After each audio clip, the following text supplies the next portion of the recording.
Del Big Bang a la vida. Capítulo 2. En el laboratorio a tamaño natural del cosmos, la humanidad vive la época más fabulosa de toda su historia.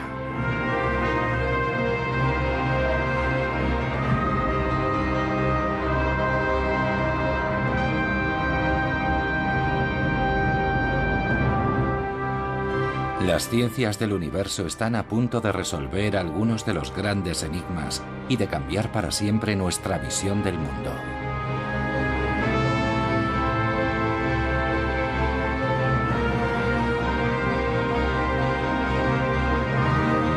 Unos científicos apasionados nos revelan sus descubrimientos más recientes y nos invitan a una fascinante odisea que nos llevará del Big Bang a la eclosión de la vida.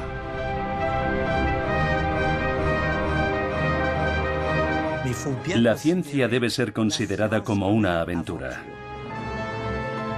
Me llamo Hubert Reeves y trabajo descifrando una historia que empezó hace más de 13.700 millones de años. Para mí lo esencial está por descubrir. Me llamo Jean-Pierre Luminet y trabajo a 13.700 millones de años luz de la Tierra. La vida que cayó del cielo.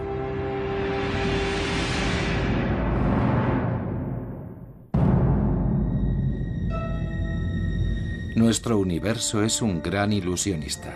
Parece inmutable y fijo en el tiempo, pero es todo lo contrario. Vive en constante cambio. Despliega fuerzas titánicas que modelan a la vez lo infinitamente pequeño y lo infinitamente grande. Todas estas extravagancias cósmicas desembocan en la aparición de algo tan sumamente complejo como es la vida. Lo que nos cuenta la astronomía nos proporciona la noción de un universo gigantesco, cuyas dimensiones no podemos medir, pero cuyo estudio, gracias a la ciencia contemporánea, puede ayudarnos a esclarecer algunas preguntas clásicas. ¿De dónde venimos? O más exactamente, ¿cómo empezó todo esto? Y nos lleva a plantearnos otras sobre cómo continuará. Curiosamente, tuvimos que esperar hasta principios del siglo XX para descubrir las dimensiones gigantescas de nuestro universo.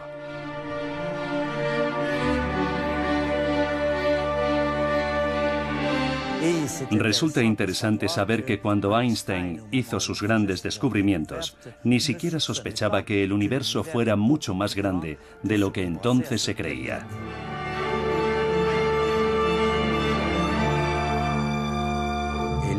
Entramos en un nuevo reino que nos permite acceder a otra dimensión del universo, el reino de miles de millones de galaxias que tanto tiene que enseñarnos sobre el misterio del cosmos.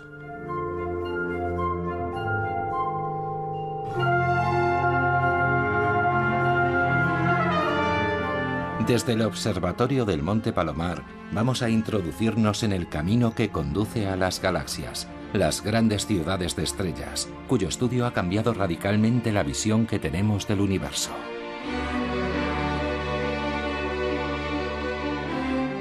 Estamos en el observatorio Hale del Monte Palomar.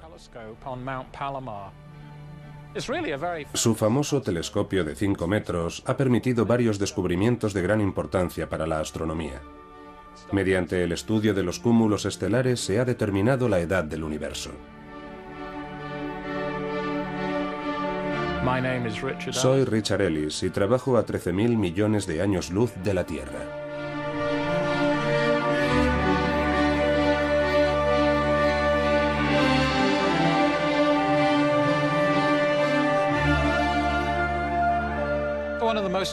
Las galaxias son un componente esencial del universo. Pueden llegar a reunir más de 100.000 millones de estrellas, como nuestra Vía Láctea.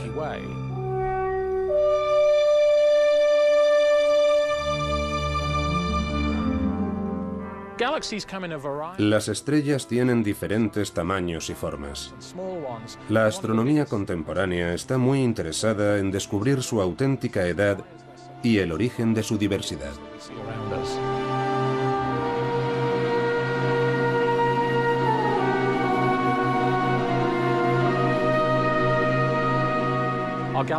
Nuestra galaxia tiene la forma de un disco que gira sobre sí mismo cada 200.000 años. El Sol está situado a unos 27.700 años luz del epicentro de la Vía Láctea.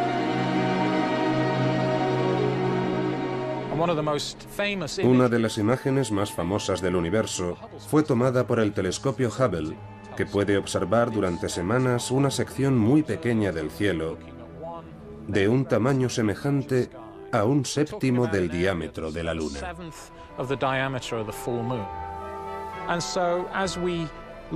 De hecho, la imagen contiene información en 3 dimensiones. Si hacemos cortes transversales de la imagen, como haría un arqueólogo para analizar los estratos de la corteza terrestre, podemos retroceder en el tiempo e identificar nuevas galaxias. De este modo esperamos descubrir las primeras generaciones de galaxias.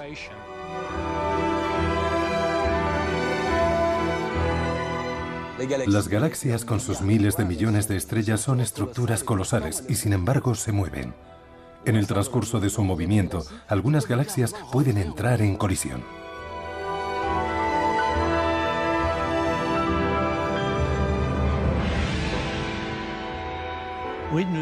Tenemos un ejemplo que esperamos que suceda. La galaxia de Andrómeda, una nube blanca que se ve en las hermosas noches de agosto. Sabemos que se nos viene encima y que entrará en colisión con nuestra galaxia.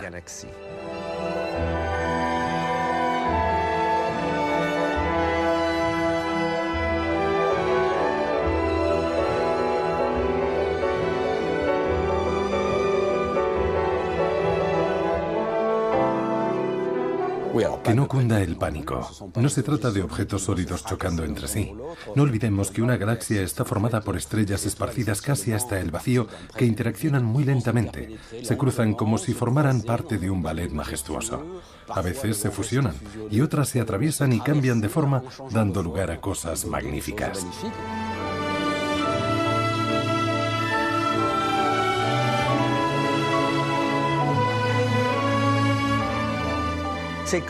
Las colisiones de galaxias desempeñan un papel importante en la formación de las estrellas y de los átomos. Sabemos que nuestro cuerpo se compone en gran parte de átomos de oxígeno. Ahora sabemos que el oxígeno lo fabrican sobre todo las estrellas gigantes azules, que provienen en parte de colisiones de galaxias.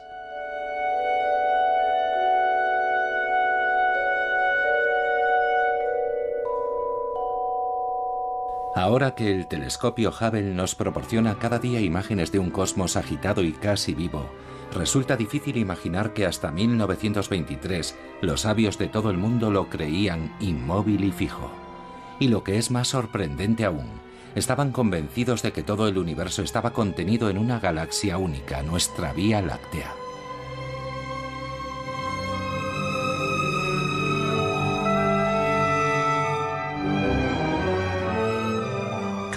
Cuando dispusieron de instrumentos más potentes, descubrieron algo totalmente extraordinario, inesperado, algo que iba a cambiar no solo el conocimiento científico, sino también el pensamiento humano.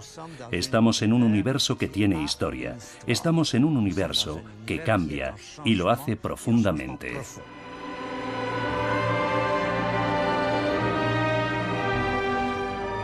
Esta es la fabulosa historia del descubrimiento que cambió nuestra visión del cosmos.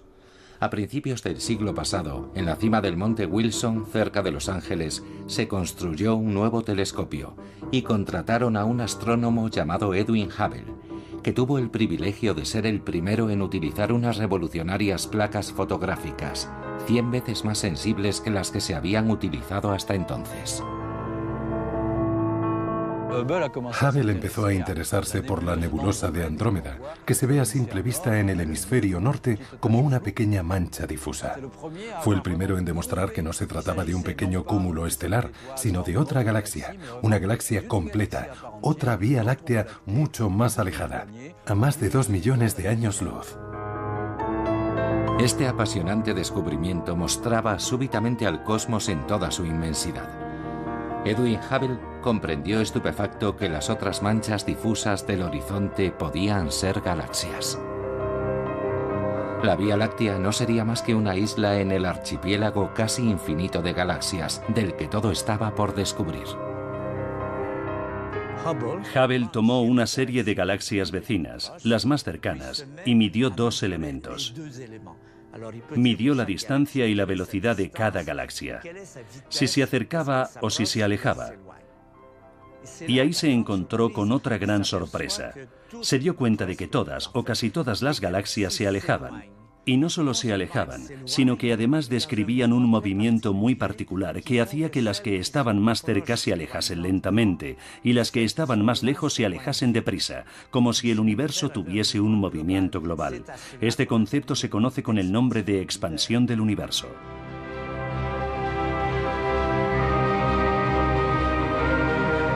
La expansión de las galaxias fue un descubrimiento explosivo que hizo tambalear el mundo científico.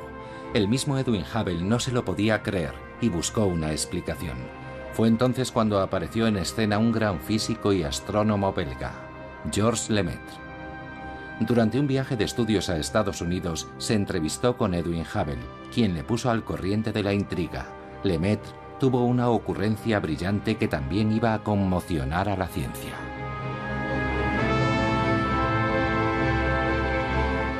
Todas las galaxias se alejan unas de otras. Este importante descubrimiento es la expansión del universo. ¿Qué ocurriría si grabásemos la película al revés? Evidentemente las galaxias se acercarían, pero ¿hasta dónde? ¿Qué ocurriría? ¿Llegaría un momento en el que las galaxias estuviesen unas encima de otras? Eso es lo que en nuestra jerga denominamos el principio del universo o Big Bang. A mí no me gusta mucho la idea de principio del universo porque inevitablemente lleva a la cuestión ¿qué había antes? Y no hay respuesta a esta pregunta. Lo que podemos decir es que, retrocediendo en el tiempo, podemos observar cómo era el universo en el pasado. Podemos retroceder hasta 13.700 millones de años.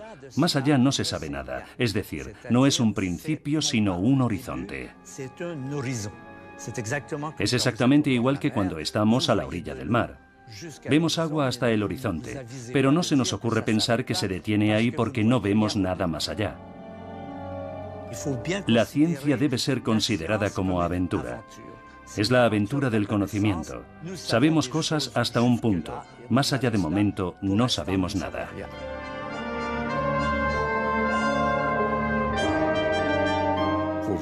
Cabe mencionar que durante varias décadas estas ideas no fueron muy bien recibidas por la comunidad de físicos, que no admitía que se pudiese atribuir un principio a la historia del universo.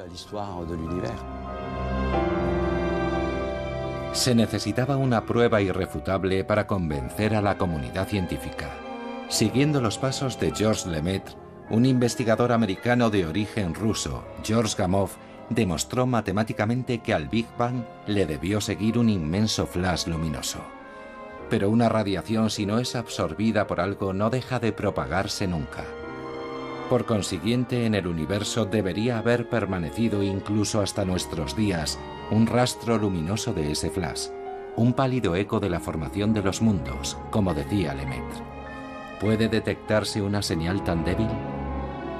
En 1965, dos ingenieros que trabajaban para una compañía telefónica americana estaban poniendo a punto dos radiotelescopios cuando detectaron una especie de ruido de fondo cósmico y no sabían muy bien de qué se trataba. Un día, en un seminario en el que exponían sus resultados, había algunos cosmólogos teóricos que comprendieron que por fin se había detectado ese pálido eco de la formación de los mundos. Se conoce como radiación fósil. Cuando detectaron la radiación, Gamow les escribió diciendo: si hubiesen leído la literatura adecuada de 1948, sabrían que yo había previsto la existencia de esa radiación como condición necesaria para la validez de la teoría del Big Bang. A partir de ese momento, todos los científicos, incluso los más escépticos, pensaron: una teoría cuyas predicciones se cumplen con tal precisión debe ser tenida en cuenta. Los astrónomos se apresuraron a incluir a bordo de los nuevos satélites telescopios capaces de captar esta pálida luz y plasmarla en mapas cada vez más precisos, como este, generado por el proyecto WMAP. De este mapa se puede sacar una cantidad de información extraordinaria sobre las propiedades del universo joven. Si extrapolamos dichas propiedades a las actuales, somos capaces de unir a través de un puente fascinante de 14.000 millones de años lo que observamos hoy a nuestro alrededor. Las grandes estructuras, los grandes cúmulos de galaxias con esas ínfimas chispas que vemos en el mapa proporcionado por WMAP. De modo que 1965 es una fecha muy importante, no solo para la historia de la astronomía y de la ciencia, yo creo que también lo es para la historia del pensamiento humano, ya que es el momento en el que tomamos conciencia, con pruebas sólidas, de que vivimos en un universo que tiene una historia. Tenemos algo con lo que sueñan los historiadores, una máquina para retroceder en el tiempo. A un historiador le encantaría viajar a épocas anteriores para ver lo que sucedía. En astronomía contamos con una imagen en directo, y no es una imagen de síntesis, es una imagen en directo de cómo era el universo cuando tenía 400.000 años. Somos polvo de estrellas a través del oxígeno fabricado en ellas, pero también somos la ceniza de la vida a través de los átomos de hidrógeno. Hoy el descubrimiento de la expansión del universo vuelve a cobrar actualidad. Los astrónomos se enfrentan a dos fenómenos misteriosos, a dos enigmas singulares. El primer enigma es el siguiente. Las galaxias giran mucho más deprisa de lo que nos permite explicar la materia que contienen. Por lo que en el cosmos debe existir una materia desconocida que actúa sobre el movimiento de las galaxias, pero cuya presencia escapa a nuestros instrumentos. El universo posee dos componentes bastante misteriosas. La primera es la materia oscura. A gran escala, las galaxias están reagrupadas siguiendo una especie de filamentos. Nosotros creemos que la distribución de la materia oscura tiene que ver con el origen de esta red filamentosa. Por deducción, hemos conseguido cartografiar la materia oscura gracias a las señales emitidas por unas lentes gravitacionales observadas tanto desde la Tierra como desde el espacio.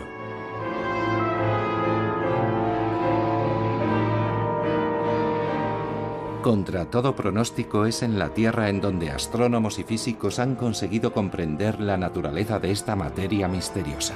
Los experimentos se desarrollan en Ginebra en el Gran Colisionador de Hadrones, el mayor proyecto de investigación científica de la historia de la humanidad. El Gran Colisionador de Hadrones, LHC. ¿En qué consiste el Gran Colisionador de Hadrones del CERN, Organización Europea para la Investigación Nuclear? Se trata de un anillo de 27 kilómetros de circunferencia que está a 100 metros bajo tierra en la frontera franco-suiza, en el que se hace circular las partículas elementales a una velocidad muy cercana a la velocidad de la luz.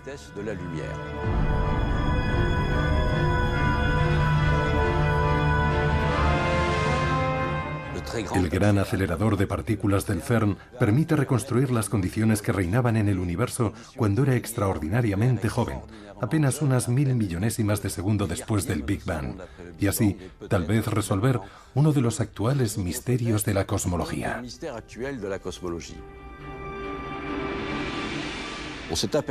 Mediante los datos obtenidos recientemente, nos hemos dado cuenta de que el universo no solo está formado por materia ordinaria.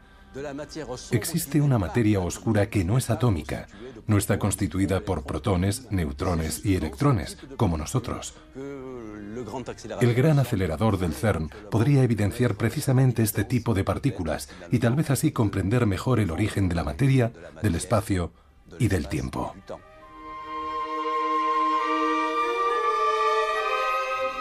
Prosiguiendo con sus estudios sobre el ballet de las galaxias, los astrónomos acaban de descubrir otro gran enigma, pero esta vez trata sobre el final de nuestro universo.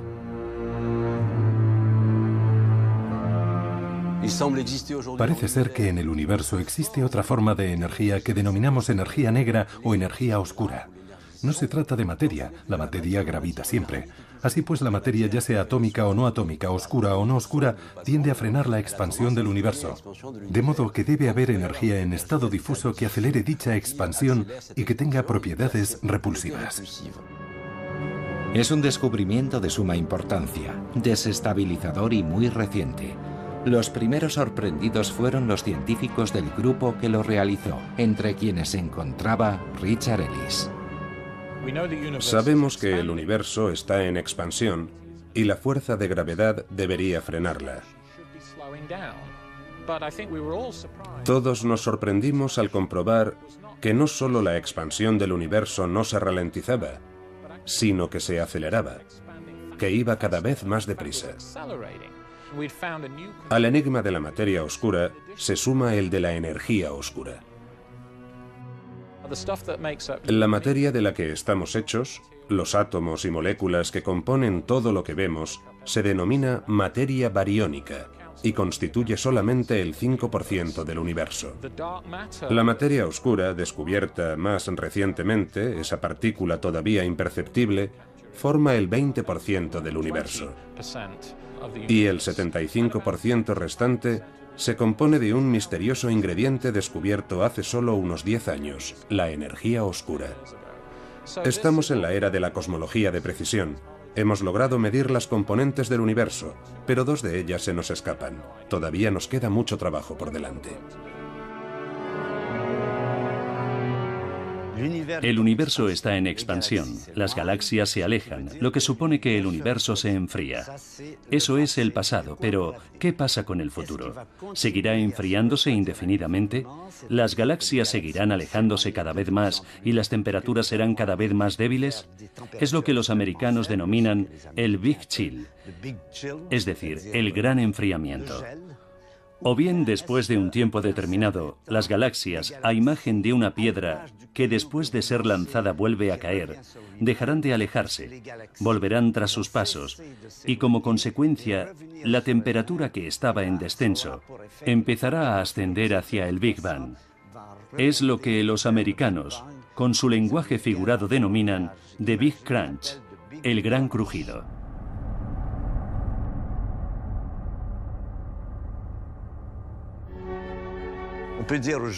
Hoy podemos decir que desde el descubrimiento de la energía oscura hemos perdido conocimiento, hemos perdido la posibilidad de predecir el futuro. Sabemos menos que nunca sobre el futuro del universo.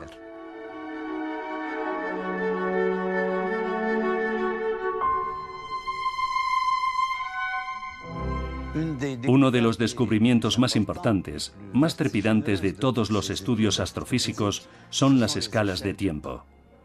Supongamos que recorremos 13.700 millones de años en un año y marcamos ese año con los acontecimientos que han tenido un papel importante a lo largo de la evolución del universo. A esta escala, cada día representa 40 millones de años y cada segundo representa 400 años. Empezamos el 1 de enero. Es el Big Bang. Es muy luminoso, es muy denso y se enfría. Básicamente ese es el resumen del Big Bang. El universo se enfría progresivamente. Se va oscureciendo, atraviesa un periodo en el que prácticamente es negro y se vuelve a iluminar. Se vuelve a iluminar hacia principios de febrero. ¿Cómo se ilumina? Por la aparición de las estrellas. Se forman estrellas, las estrellas brillan, nacen, viven y mueren. Ya hemos hablado sobre ello. Se suceden generaciones de estrellas. Llegamos al nacimiento de una estrella que nos toca muy de cerca, el Sol. A mediados del mes de agosto aparecen el Sol, la Tierra y todo el sistema solar. La Tierra es una bola de lava incandescente. Está muy caliente. Se va enfriando progresivamente. El agua se condensa. Hacia principios de septiembre aparece la vida. Los primeros seres vivos son unas células minúsculas, unas diatomeas, unas algas azules que viven en el océano y que van a durar septiembre, octubre, noviembre y diciembre. La vida, que solo existe en los océanos desde el mes de septiembre, va a salir del agua. Va a desplazarse hacia los continentes alrededor del 15 de diciembre en forma de anfibios, de reptiles, de mamíferos, y va a seguir evolucionando hasta una fecha que marca un acontecimiento importante: la extinción de los dinosaurios a causa del impacto de un meteorito gigante sobre la Tierra. Eso ocurre el 30 de diciembre. Los dinosaurios desaparecen, los mamíferos se desarrollan y el 31 de diciembre, hacia las 23 horas, aparecen los primeros homínidos, los primeros seres humanos semejantes a nosotros. Toda la historia que sigue después, la prehistoria y la historia, sucede durante una hora. La caída del Imperio Romano en este calendario se produce el 31 de diciembre a las 23 horas 59 minutos 56 segundos. Esto puede dar una idea de la importancia de este descubrimiento de la astrofísica, escalas de tiempo gigantescas del universo relacionadas con nuestra existencia.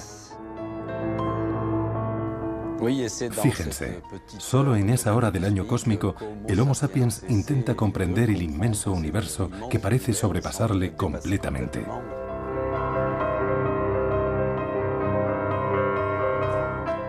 Al final, las perspectivas cósmicas son muy lejanas. Entre tanto, podemos interesarnos en otro fenómeno fundamental de nuestro universo: la vida. Algunos secretos del cosmos han sido desvelados, otros están a punto de ser dilucidados. Pero el descubrimiento científico más importante de la historia de la humanidad todavía se nos escapa. En estos momentos, miles de investigadores ponen toda su energía e imaginación al servicio de esta cuestión. En este gran universo que contiene cientos de miles de millones de galaxias, que contienen a su vez cientos de miles de millones de estrellas e indudablemente una cantidad enorme de planetas, ¿la Tierra es el único lugar en el que existe la vida? ¿Es el único lugar en el que hay seres que se hacen preguntas? Evidentemente, este planteamiento nos lleva a una primera cuestión: ¿qué es la vida? La vida la sentimos en nuestro cuerpo, la conocemos, pero nos resulta mucho más difícil definirla. Puede presentarse bajo formas totalmente diferentes a lo que conocemos. Hasta hace muy poco, se creía que para que la vida pudiese subsistir, al menos en la Tierra, ya que es el único ejemplo, se necesitaban unas condiciones relativamente suaves y tranquilas. Pero, oh gran sorpresa, descubrieron las llamadas bacterias extremófilas, capaces de soportar condiciones extremas que antes creíamos totalmente hostiles a la subsistencia de la vida. Se han descubierto bacterias capaces de sobrevivir a 200 grados en los géiseres de Yellowstone e Islandia. Viven en el azufre en condiciones absolutamente extremas. Esas condiciones se dan en algunos planetas del sistema solar, concretamente en Marte.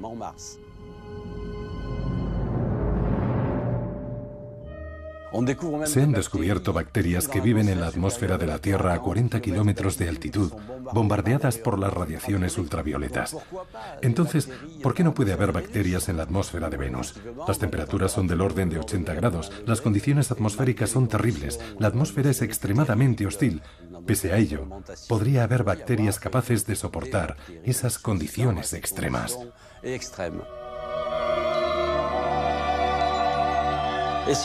Si nos vamos un poco más lejos, por ejemplo alrededor de Saturno, que está rodeado de satélites con una morfología apasionante, encontramos uno que se llama Encélado.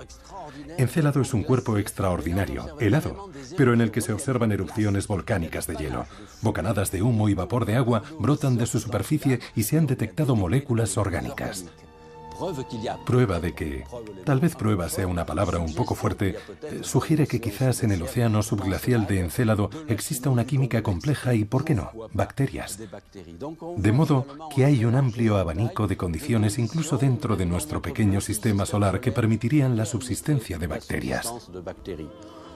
Dicho esto, hasta que no encontremos algo no podremos afirmar nada. ¿Qué vamos a hacer si no encontramos nada en el sistema solar? Pues buscar en otro lugar más lejos. Buscaremos en los famosos exoplanetas, es decir, los planetas que están en órbita alrededor de otras estrellas. Y una vez más, se abre ante nosotros un abanico increíble de condiciones físicas y químicas diferentes, y, ¿por qué no?, de condiciones favorables al desarrollo de la vida. En 1995, los astrónomos detectaron por primera vez un planeta que giraba alrededor de una estrella que no era el Sol. Científicos de todo el mundo se lanzaron a esta nueva aventura astronómica. También en el Observatorio de París-Meudon, control principal del satélite Corot. Soy Annie Baglan y trabajo a 150 años luz de la Tierra. El satélite Corot observa unas 10.000 estrellas a la vez en busca de exoplanetas. Hasta ahora habremos observado unas 100.000 estrellas. Y entre todas ellas, hemos confirmado de forma definitiva la presencia de 10 planetas.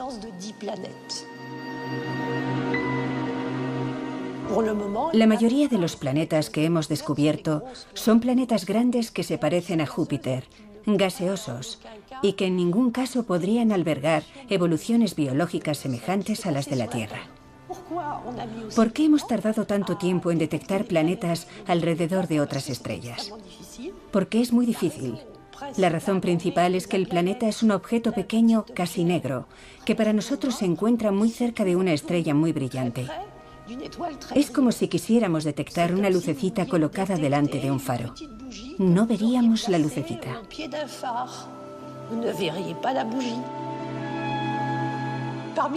De entre todos los planetas que Corot ha descubierto, nos sentimos muy orgullosos de haber descubierto el planeta más pequeño que se conoce actualmente. Su radio es 1,7 veces el radio de la Tierra. Es solo un poco mayor que ella. Teníamos cierta probabilidad de descubrirlo porque dicho planeta gira muy deprisa alrededor de su estrella, de modo que pudimos verlo pasar unas 150 veces. Es una primicia. Hemos podido medir el radio.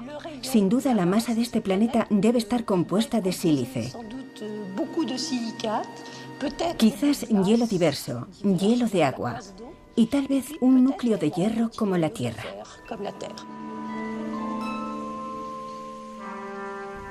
Desgraciadamente, de momento la vida solo aparece en un solo ejemplar. Si encontrásemos otro ejemplar, tal vez nos ayudaría a comprender mejor qué sucedió en la evolución de la Tierra y qué dio lugar a la vida.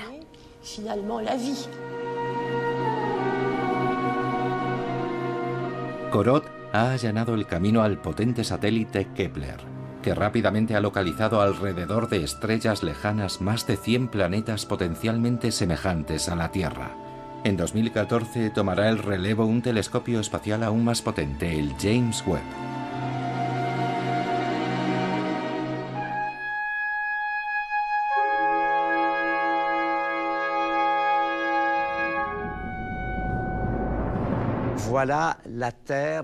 Aquí tenemos la Tierra vista desde Saturno, más o menos. Ahí está el astro pequeño en el que vivimos, mostrándonos una realidad. El hecho de que no somos el centro del mundo, apenas somos visibles desde otro planeta del sistema solar. Imagínense ahora, cuando intentamos estudiar planetas que están alrededor de otras estrellas, miles de veces más lejos, la hazaña que supone observar dichos planetas y estudiar su luz, con unas distancias tan grandes y unos astros tan pequeños, tan débiles y tan poco luminosos. Estamos en el observatorio del Monte Mégantic, en donde se ponen a prueba numerosos instrumentos astronómicos importantes y en donde desarrollaron una técnica que constituyó toda una novedad en el mundo entero, la fotografía en directo de un sistema completo de exoplanetas. En 1995 vivimos momentos excitantes. Fuimos capaces de corregir la turbulencia atmosférica que nubla las imágenes. Es algo fundamental. Para poder ver un planeta hay que conseguir imágenes muy nítidas. Mi nombre es René Doyon y trabajo muy cerca de aquí, a 130 años luz de la Tierra. Hacia mediados de la década de los 90 se desarrollaron nuevas técnicas de óptica adaptativa. Entonces se nos ocurrió diseñar un instrumento que permitiese sustraer la señal de la estrella para evidenciar la del planeta. Algo así no lo hace una sola persona. Es fruto del trabajo de un equipo. Contábamos con dos estudiantes brillantes, Christian Marois, primer autor de nuestro artículo, y David Lafrenière. Ambos desarrollaron esta nueva técnica de imagen. La técnica es muy sencilla. Con el telescopio tomamos la imagen de una estrella. El problema es que la señal de la estrella enmascara la señal del planeta, que es mucho más débil. Tomamos una imagen y a los 30 segundos tomamos otra. El planeta se ha desplazado. De este modo tomamos imágenes durante una hora. Lo que vemos es que la imagen general de la estrella no cambia, pero durante ese tiempo el planeta se desplaza. Entonces cogemos pares de imágenes y sustraemos una imagen de la otra. Así logramos sustraer la señal de la estrella y lo que nos queda es una pequeña señal positivo-negativa, que es el planeta. Así hemos conseguido ver planetas 100 veces más débiles que los que veíamos antes. La principal ventaja de la técnica de imagen es que se pueden ver rápidamente planetas a cualquier distancia. Hicimos el descubrimiento en un avión, sobrevolando el Pacífico. Christian Marois vio un planeta en su portátil. Más tarde, cuando analizamos las imágenes, nos dimos cuenta de que no había uno, sino dos planetas. Y unas semanas más tarde, había tres. ¿Se imaginan? Eso superaba todas nuestras expectativas. Y además, comparándolas con imágenes de archivo del pasado, pudimos detectar dos de esos planetas. ¿Qué habíamos visto? Que esos planetas giraban. No solo habíamos encontrado tres planetas, sino que habíamos identificado que giraban alrededor de su estrella. No cabe ninguna duda, es un sistema planetario. Era la primera vez que se conseguía encontrar no solo uno, sino una familia de planetas. Algo inusitado. Era la primera vez que se conseguía obtener negativos de planetas alrededor de una estrella. Ahora podemos analizar la luz y aprender más sobre esos sistemas. Pero podemos hacer algo aún mejor. Actualmente un equipo canadiense-americano trabaja en el desarrollo de un instrumento de segunda generación, mucho más potente que los que llevan los telescopios actuales, que nos permitirá multiplicar por 100 nuestra sensibilidad para encontrar planetas. Y esto no ha hecho más que empezar. ¿Por qué no imaginar que en alguno de los miles de planetas que orbitan alrededor de miles de estrellas alrededor del Sol no pueda existir una civilización avanzada? Tal vez los extraterrestres nos escuchen. ¿Qué escuchan? Quizás las emisiones de radio y televisión que emitimos al espacio desde hace casi un siglo, lo que significa que las ondas aéreas que emitimos a la velocidad de la luz ya han recorrido cerca de 100 años luz y deben haber tocado unas 15.000 estrellas del vecindario solar. Tal vez alrededor de esas estrellas algún planeta esté habitado por una civilización inteligente que haya captado e interpretado esas señales. Y a la inversa, nosotros intentamos captar posibles señales de radio emitidas por civilizaciones avanzadas. Es el famoso programa SETI, Buscando Inteligencia Extraterrestre, que de momento no ha dado frutos. Se analizan las ondas de radio en canales determinados a unas frecuencias muy precisas para encontrar una especie de mensaje codificado. No hemos encontrado nada.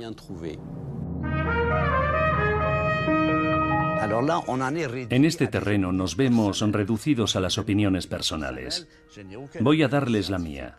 No tengo ningún argumento científico para defenderla. Si no están de acuerdo, no pasa nada. Mi intuición personal es que la vida, tal y como la conocemos, la vida inteligente, es un fenómeno muy general.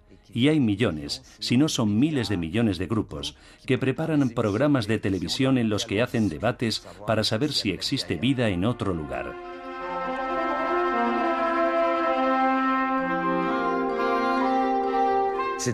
Una de las grandes investigaciones de nuestra época es la búsqueda de exoplanetas.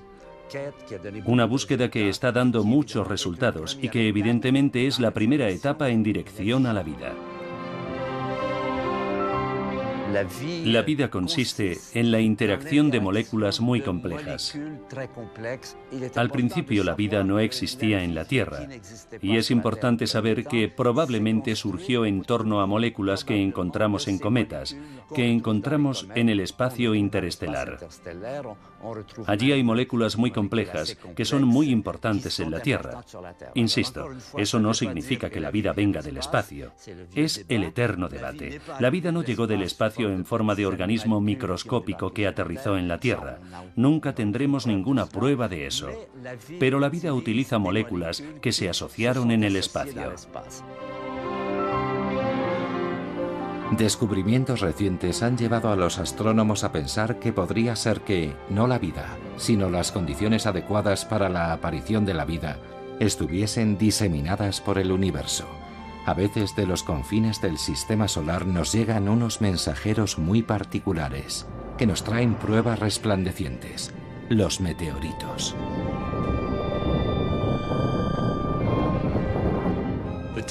Antes de entrar en la atmósfera terrestre, el meteorito del lago Tagish era una roca de varios metros que debía pesar cerca de 200 toneladas. Al entrar en contacto con la atmósfera, se fragmentó en 1000 pedazos. El 18 de enero de 2000, hacia las 8:43 de la mañana, en el cielo del noroeste de Canadá, se pudo percibir una bola de fuego por encima del lago Tagish.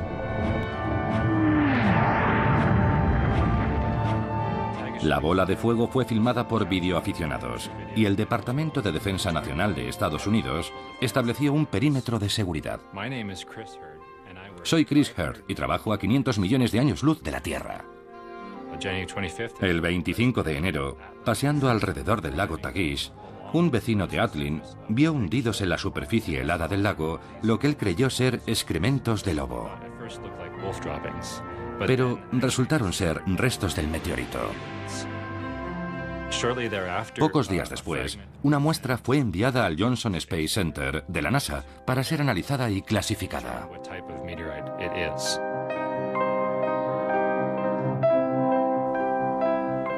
Nunca antes ningún meteorito había sido recogido con tanto cuidado, porque Jim Brook, que fue quien lo encontró, tuvo la precaución de ponerse guantes protectores cuando recogió el preciado tesoro.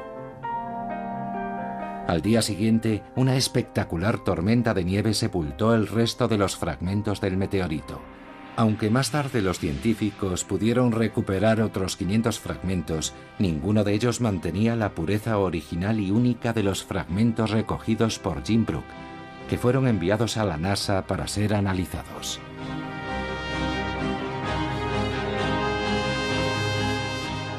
En 2006, la NASA reveló los interesantes resultados de los análisis que habían realizado los científicos del Johnson Space Center. Tomaron una lámina delgada de la superficie del meteorito y, con un microscopio electrónico de transmisión de alta resolución, analizaron la composición isotópica de los glóbulos. Los análisis demuestran que los isótopos provienen de zonas excepcionalmente frías del espacio, en los confines del sistema solar y quizás incluso del espacio interestelar. Es posible que el meteorito del lago Tagish haya proporcionado moléculas necesarias para la vida. La herramienta más potente que utilizan los astrónomos no es un telescopio ni un ordenador, sino la imaginación. Aquí tenemos un ejemplo de cómo consiguen hacer plausible el hecho de que la vida exista en otro lugar del universo. No es una forma práctica ni muy teórica. Es un argumento que tiene el valor que se le quiera dar, pero que se nos presenta cuando miramos lo que hemos aprendido sobre el universo. Miramos el universo a través de lo que podríamos denominar las tres ventanas. La ventana grande es la astronomía. Son las estrellas, las galaxias, las nebulosas. La ventana pequeña son los átomos. No vemos los átomos en sí, sino su radiación, y podemos reconstruir los átomos que existen en el universo. Y la ventana intermedia es la ventana que tiene más o menos nuestra dimensión, en la que no habría organismos vivos. Lo que sabemos de estas tres ventanas es que la ventana grande muestra que la forma que tiene la naturaleza, y digo naturaleza entre comillas, de organizarse, de estructurar la realidad a gran escala, es bastante homogénea. Por la ventana pequeña vemos los átomos y las moléculas. Llama la atención que en todas partes encontramos los mismos átomos, las mismas moléculas y las mismas leyes de la naturaleza. Hay una gran uniformidad en el modo de construcción de la realidad por la naturaleza en las ventanas grande y pequeña. La ventana intermedia sigue cerrada. ¿Qué pasará cuando se abra?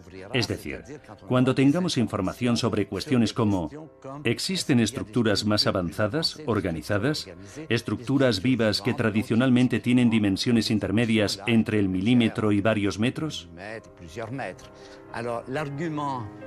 La argumentación podría enunciarse así. El hecho de encontrar muchas similitudes en los comportamientos de la organización de la materia, en las ventanas grandes y en las ventanas pequeñas, induce a pensar, sugiere, que el fenómeno de la vida sea igualmente un fenómeno universal con unas disposiciones análogas a las que encontramos en la Tierra. Este es el argumento de las tres ventanas, que cada cual crea lo que quiera, pero a mí me parece muy interesante.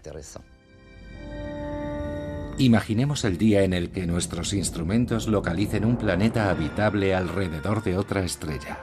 Puestos a imaginar, imaginemos que detectásemos en él vida inteligente. Este importante descubrimiento sumiría a la humanidad en una problemática insoluble, la de las distancias cósmicas. Siempre me ha atormentado el tema de la inmensidad del universo en relación con la posibilidad de explorarlo. A escala del universo, hasta la velocidad de la luz, 300.000 kilómetros por segundo, que para nosotros es muy rápida, las telecomunicaciones, internet, etc. A escala del universo, la luz es más lenta que una tortuga. Tarda miles de millones de años para ir de una galaxia a otra. La teoría de la relatividad general de Einstein propone una posibilidad teórica que parece casi ciencia ficción, pero que sin embargo tiene una auténtica realidad, al menos una realidad matemática. Es lo que conocemos como la solución del agujero de gusano. Recordemos los agujeros negros. Son el resultado de la contracción gravitacional de una estrella. La materia se contrae y forma un pozo en el tejido elástico del espacio y del tiempo. ¿Qué hay en el fondo del pozo? En la solución más simple, el fondo del pozo está taponado. Pero existe la posibilidad de que el fondo del pozo no esté taponado, sino que exista una conexión con otra zona de nuestro espacio-tiempo. Y esta conexión extraña ha sido bautizada como agujero de gusano por la analogía con un gusano sobre una manzana, que para ir de un lado a otro, en vez de rodear la manzana, excava un orificio en ella y va más deprisa. Un ejemplo. Nos gustaría ir al sistema planetario de Sirius. Sirius es una estrella grande, a unos 20 años luz, probablemente con planetas alrededor. Nos gustaría ir para ver qué sucede allí. Habría una especie de puerta de las estrellas, un agujero negro en los parajes del sistema solar en el que podríamos entrar con nuestra nave espacial que tomaría un atajo en el espacio-tiempo y saldría al lado de Sirius por una especie de reverso del agujero negro que se denomina fuente blanca. Y al calcular el tiempo del trayecto comprobamos estupefactos que se puede hacer el viaje en 1 hora. Habríamos recorrido los 20 años luz en 1 hora, y no viajando más rápido que la luz, sino tomando un atajo. Quizás al final la naturaleza realice estas estructuras extraordinarias que nos permitirían salir de una galaxia y explorar todo el universo. Yo le invito a viajar a través de un agujero de gusano para visitar otro sistema planetario lejano.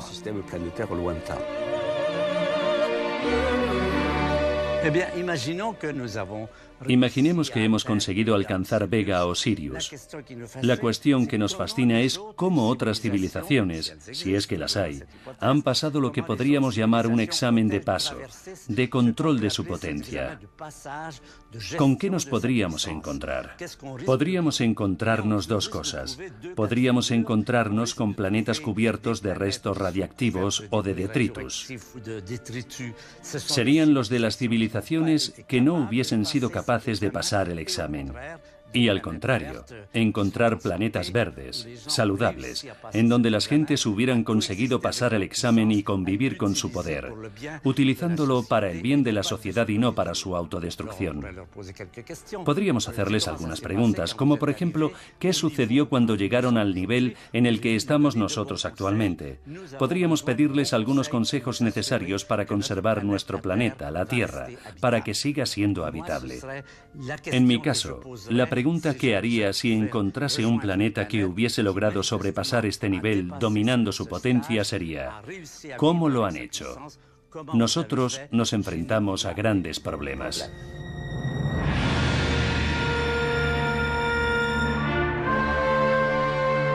La odisea cósmica de la humanidad no ha hecho más que empezar.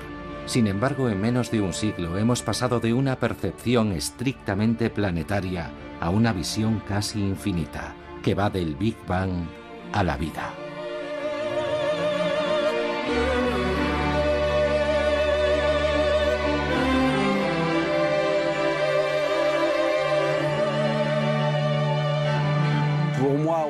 Para mí, más allá de la vida, si existe un milagro, y no hablo en el sentido estricto de la palabra, es la conciencia. Un cerebro que empieza a analizar el entorno con eficacia. A mí me parece que ese es el mayor misterio. Más que la vida, es la aparición de la conciencia en el universo. Mi campo metafísico me lleva a la hipótesis de que la conciencia aparece de forma natural en el transcurso de la evolución cósmica, no solo en la Tierra, sino en cualquier otro lugar. Y espero que con mejores resultados que los de nuestro conocimiento en la Tierra.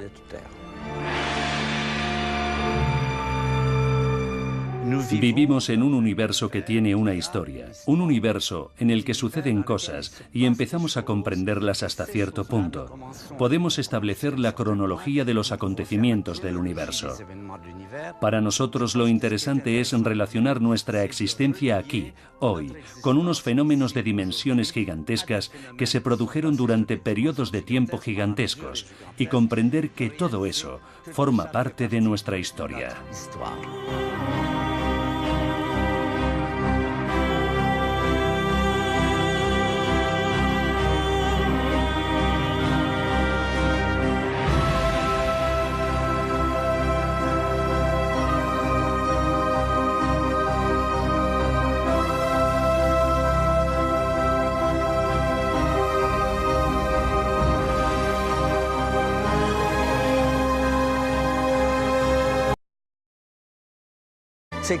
Las colisiones de galaxias desempeñan un papel importante en la formación de las estrellas y de los átomos. Sabemos que nuestro cuerpo se compone en gran parte de átomos de oxígeno. Ahora sabemos que el oxígeno lo fabrican sobre todo las estrellas gigantes azules, que provienen en parte de colisiones de galaxias.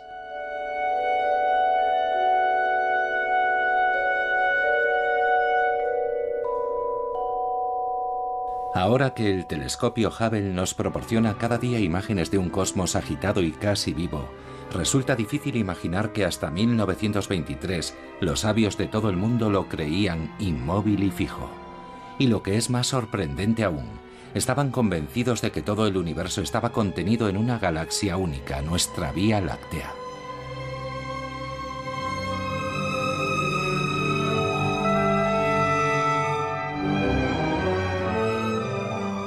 Cuando dispusieron de instrumentos más potentes, descubrieron algo totalmente extraordinario, inesperado, algo que iba a cambiar no solo el conocimiento científico, sino también el pensamiento humano. Estamos en un universo que tiene historia, estamos en un universo que cambia y lo hace profundamente.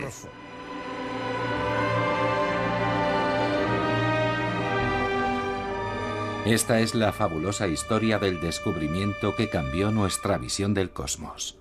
A principios del siglo pasado, en la cima del monte Wilson, cerca de Los Ángeles, se construyó un nuevo telescopio y contrataron a un astrónomo llamado Edwin Hubble, que tuvo el privilegio de ser el primero en utilizar unas revolucionarias placas fotográficas, 100 veces más sensibles que las que se habían utilizado hasta entonces. Hubble empezó a interesar semejante a un séptimo del diámetro de la Luna.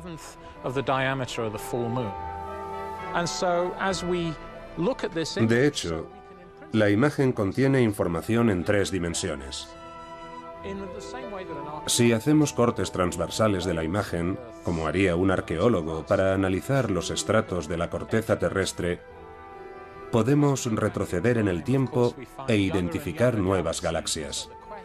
De este modo esperamos descubrir las primeras generaciones de galaxias.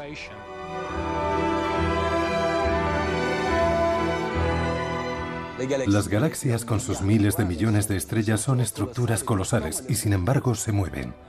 En el transcurso de su movimiento, algunas galaxias pueden entrar en colisión.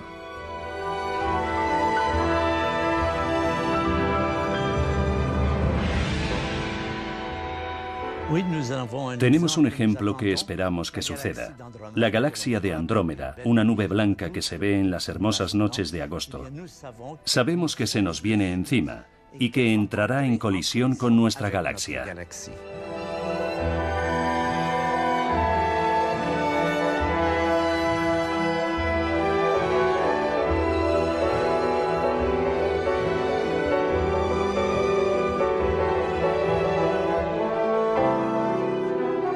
Que no cunda el pánico. No se trata de objetos sólidos chocando entre sí. No olvidemos que una galaxia está formada por estrellas esparcidas casi hasta el vacío que interaccionan muy lentamente. Se cruzan como si formaran parte de un ballet majestuoso. A veces se fusionan y otras se atraviesan y cambian de forma, dando lugar a cosas magníficas.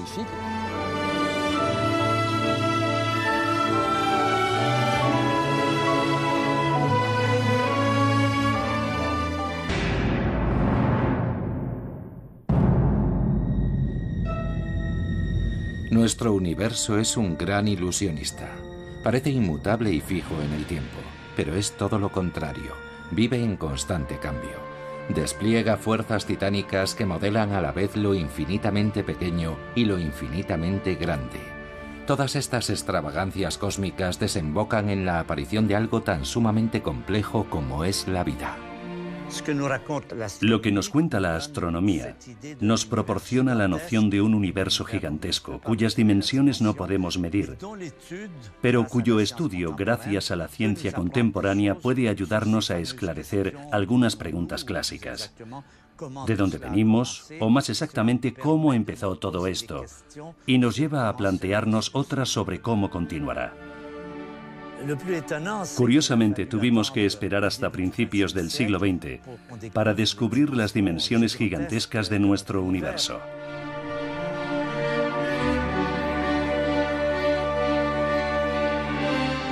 Resulta interesante saber que cuando Einstein hizo sus grandes descubrimientos, ni siquiera sospechaba que el universo fuera mucho más grande de lo que entonces se creía.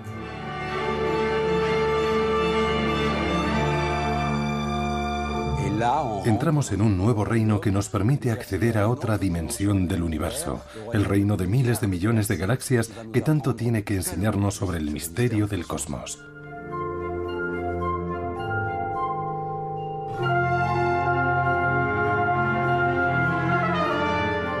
Desde el observatorio del Monte Palomar vamos a introducirnos en el camino que conduce a las galaxias, las grandes ciudades de estrellas, cuyo estudio ha cambiado radicalmente la visión que tenemos del universo.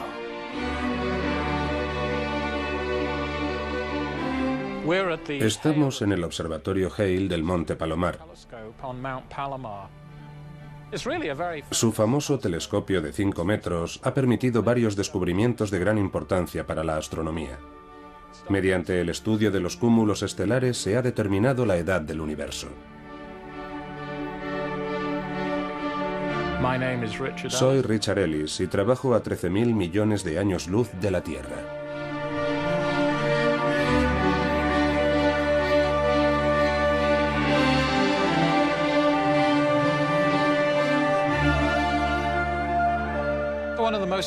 Las galaxias son un componente esencial del universo. Pueden llegar a reunir más de 100.000 millones de estrellas, como nuestra Vía Láctea.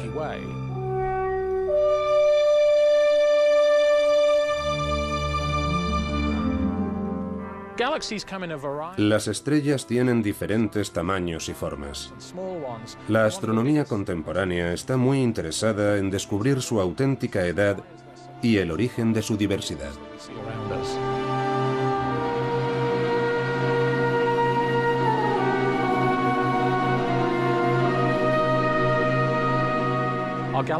Nuestra galaxia tiene la forma de un disco que gira sobre sí mismo cada 200.000 años.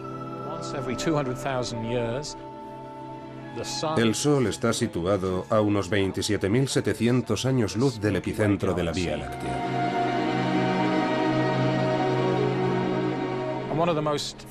Una de las imágenes más famosas del universo fue tomada por el telescopio Hubble, que puede observar durante semanas una sección muy pequeña del cielo de un tamaño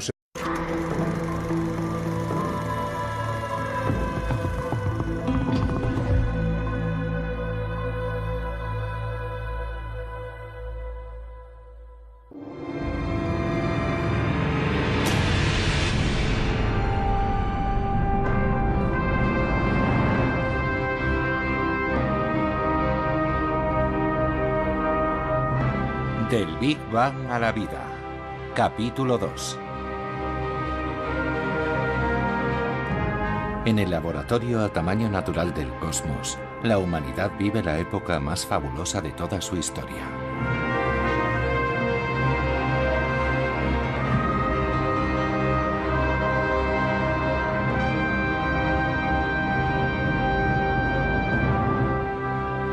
Las ciencias del universo están a punto de resolver algunos de los grandes enigmas y de cambiar para siempre nuestra visión del mundo.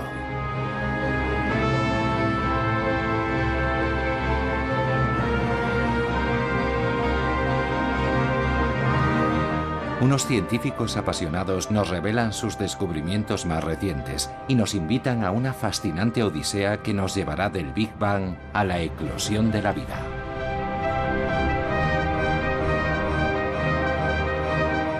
La ciencia debe ser considerada como una aventura. Me llamo Hubert Reeves y trabajo descifrando una historia que empezó hace más de 13.700 millones de años. Para mí lo esencial está por descubrir. Me llamo Jean-Pierre Luminet y trabajo a 13.700 millones de años luz de la Tierra. La vida que cayó del cielo.